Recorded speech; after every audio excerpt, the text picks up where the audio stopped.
Kekasihku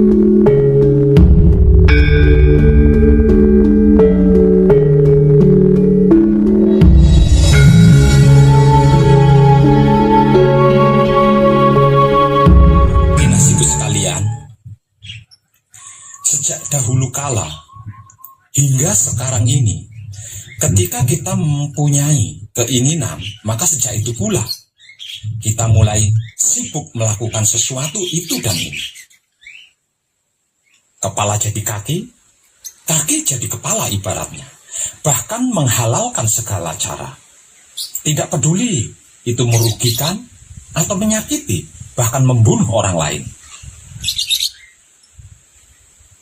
Namun, selama itu pula, hasil apapun yang kita dapatkan sama sekali tidak memuaskan.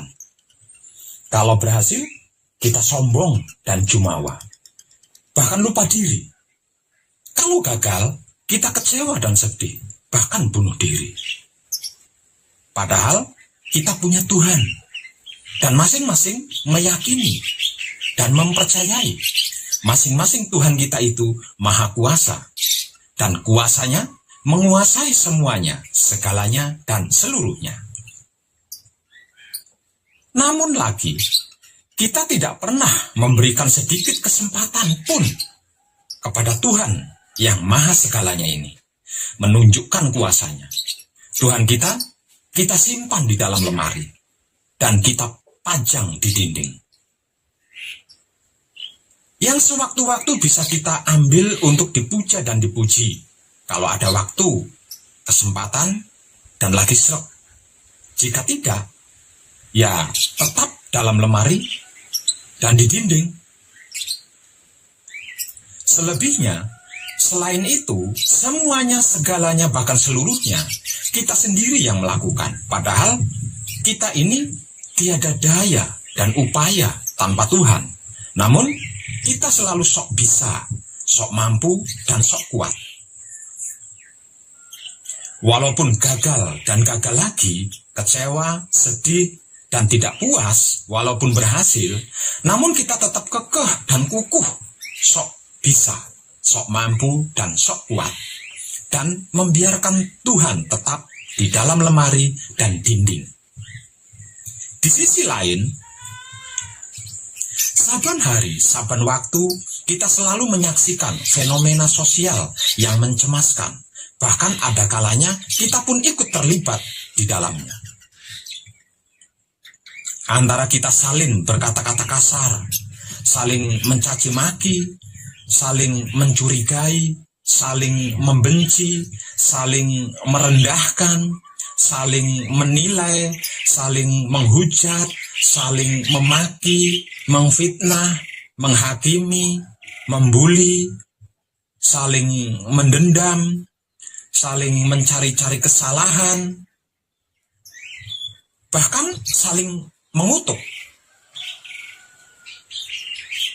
Masing-masing kita mengaku paling baik dan benar, dan orang lain buruk dan salah. Dan itu disampaikan seringkali dengan mengatasnamakan Tuhan.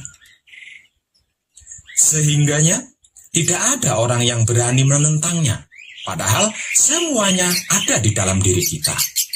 Tidakkah kita merasa letih dan capek dengan semua itu? Cobalah kenali dirimu. Siapa dirimu? Dari mana asalmu? Untuk apa dirimu ada di dunia ini? Hendak kemana dirimu sesudah di dunia ini? Barang siapa mengenal dirinya, ia mengenal Tuhannya. Kalau kau mengenal siapa dan bagaimana dirimu, kau akan benar-benar mengerti, memahami, mengetahui, bahkan mengalami dan menyaksikan sendiri bahwa seluruh isi dunia ini tersimpan di dalam setiap diri manusia, termasuk di dalam dirimu.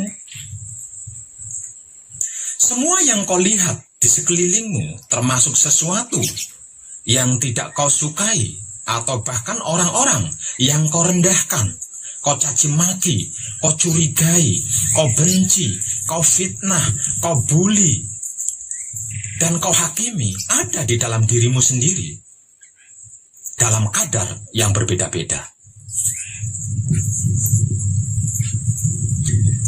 Oleh karena itu, jangan mencari apapun keluar diri, terutama mencari setan dan iblis di luar dirimu. Sebab karena setan dan iblis itu bukanlah kekuatan luar biasa yang menyerang kita dari luar. Setan dan iblis adalah suara yang biasa kita dengar di dalam diri kita sendiri. Jika kita mengenal diri kita sepenuhnya dan menghadapi segala hal itu dengan kebersihan pikiran, hati dan syahwat yang konsisten dalam berkesadaran rasa cinta kasih sayang Romo dari sisi cahayanya maupun sisi gelapnya, maka kita akan mencapai sebuah bentuk kesadaran tertinggi, yaitu kesadaran Romo, atau kesadaran suci, atau kesadaran murni, atau kesadaran Tuhan. Maha Suci Hidup berfirman, "Ketahuilah bahwa sesungguhnya kehidupan dunia itu hanyalah permainan dan sesuatu yang melalaikan, dan kehidupan dunia ini tidak lain hanyalah kesenangan yang menipu." Al-Quran Surat Al-Hadid 57 ayat 20. Oleh sebab itu, jangan tertipu kemewahan, apalagi keburukan dunia yang ada di luar diri kita. Sebab karena dunia yang sejati, yang sesungguhnya ada di dalam diri kita, bukan di luar diri kita. Lupa atau memang belum tahu sejarah perjalanan panjang Bima hingga berhasil bertemu dengan Dewa Ruci? Sejarah perjalanan panjang Nabi Khidir hingga berhasil mendapatkan air suci keabadian? Kalau lupa, segera sadar dan lalu sadarilah. Kalau belum, mbok cari di Google. Kan ini zaman internet. Apa sih yang Mbah Google tidak tahu?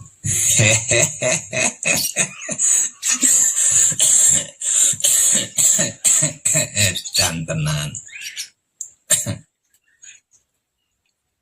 Dalam kehidupan kita di dunia ini, kita selalu menyukai dan membutuhkan uang, harta benda, kemewahan dunia, kecantikan, dan ketampanan lawan jenis. Dan itu bukan sesuatu yang salah, serta tidak boleh. Sukai dan butuhkanlah dunia dan kemewahannya sewajarnya saja, jangan berlebihan. Karena segala kemewahan yang ada di dunia ini sifatnya fana dan sikapnya sementara saja. Maka dari itu janganlah kita tertipu oleh permainan kemewahan dunia ini. Cara dan teknik serta jalan terbaik dalam menyukai dan membutuhkan kemewahan dunia adalah sebagai contoh, uang dan harta benda yang kita miliki, kita gunakan sebagai sarana untuk meningkatkan iman dan ibadah serta ketakwaan kita kepada Sang Yang Dat Maha Suci Hidup yang memiliki dan menguasai semuanya, segalanya, dan seluruhnya untuk mendapatkan ridhonya atau pangestune. Kadangku,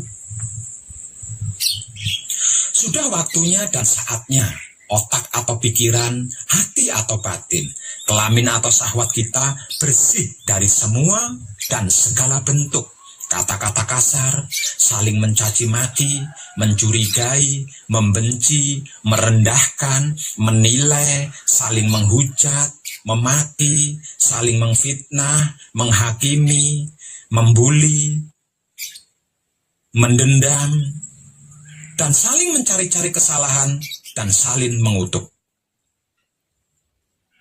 Sudah waktunya dan saatnya kita diam. Tidak ikut campur lagi urusan Dat Maha Suci Hidup. Tidak cawe-cawe, tidak mengambil alih, apalagi merebut kekuasaan Dat Maha Suci Hidup. Serahkanlah atau pasrahkan semuanya dengan kesadaran rasa cinta kasih sayang hidup kepada Dat Maha Suci Hidup. Terimalah dengan kesadaran rasa cinta kasih sayang hidup segala keputusan Dat Maha Suci Hidup kepada diri kita. Lalu, persilahkanlah kuasa Dat Maha Suci hidup dengan kesadaran rasa cinta kasih sayang hidup untuk mengambil alih seluruh yang menjadi masalah dan kepentingan serta keperluan dan kebutuhan kita. Lalu diamlah dalam kesadaran rasa cinta kasih sayang hidup. Pasti, ini pasti bisa menikmati rasa kenyataan kuasa Dat Maha Suci hidup. Pasti. Tidak percaya? Mari kita buktikan bersama-sama ya. Kalau sudah bisa menikmati rasa kenyataan kuasanya Dat Maha Suci hidup sendiri, bukan katanya apapun dan siapapun, sudah pasti bisa menebar atau melakukan kebaikan kesadaran rasa cinta kasih sayang hidup kepada siapapun, apapun, dimanapun, hingga sampai kapanpun. Dan kalau sudah bisa menebar atau melakukan kebaikan, kesadaran rasa cinta kasih sayang hidup kepada siapapun, apapun, dimanapun, hingga sampai kapanpun, tanpa sesuatu beban, pasti lagi nih, berotak atau berpikir, berhati atau berbatin, dan berkelamin atau bersahwat sesuai gerak-gerik Dat Maha Suci hidup. Tidak percaya lagi? Mari kita buktikan bersama-sama. Apa yang sudah saya informasikan dilakukan sungguh-sungguh ya. Saya berani memastikan di dalam kehidupan dunia ini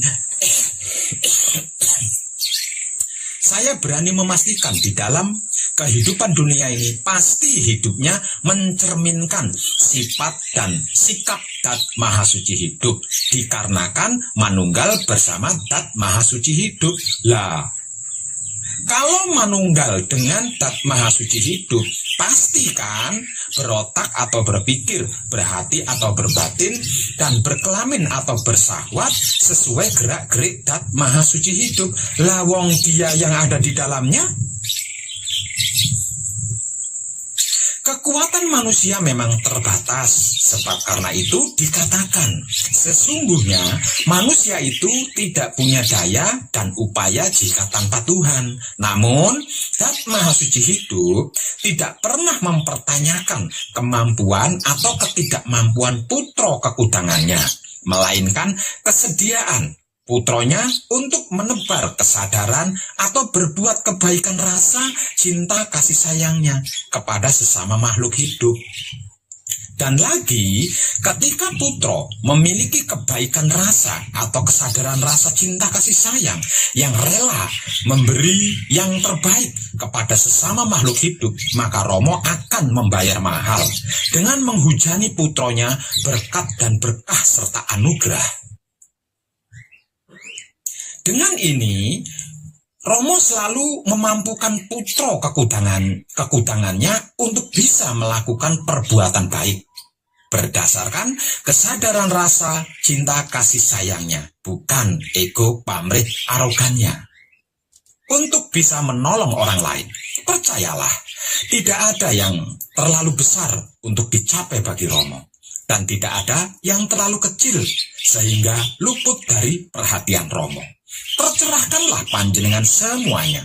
Dan salam setuhan, penuh cinta kasih sayang dari dalam lubuk hati saya, Wong Edan Bagu yang paling dalam. Selamat, selamat, selamat. Rahayu, rahayu, rahayu. Damai, damai, damai tentram. Saya Wong Edan Bagu ngaturaken sugeng rahayu lir ing sambikala amanggih yuwana. Pinayungan mring ingkang Maha Suci Basuki Yuwono Teguh Rahayu Slamet. Berkah selalu untuk semuanya tanpa terkecuali, terutama para sedulur, khususnya para kadang konto dan kanti anom, serta sepuh saya, yang senantiasa direstui yang Dat Maha Suci hidup. Om Santi Santi Santi Om. Wassalamualaikum warahmatullahi wabarakatuh. Terima kasih, terima kasih, terima kasih, dan salam kebajikan.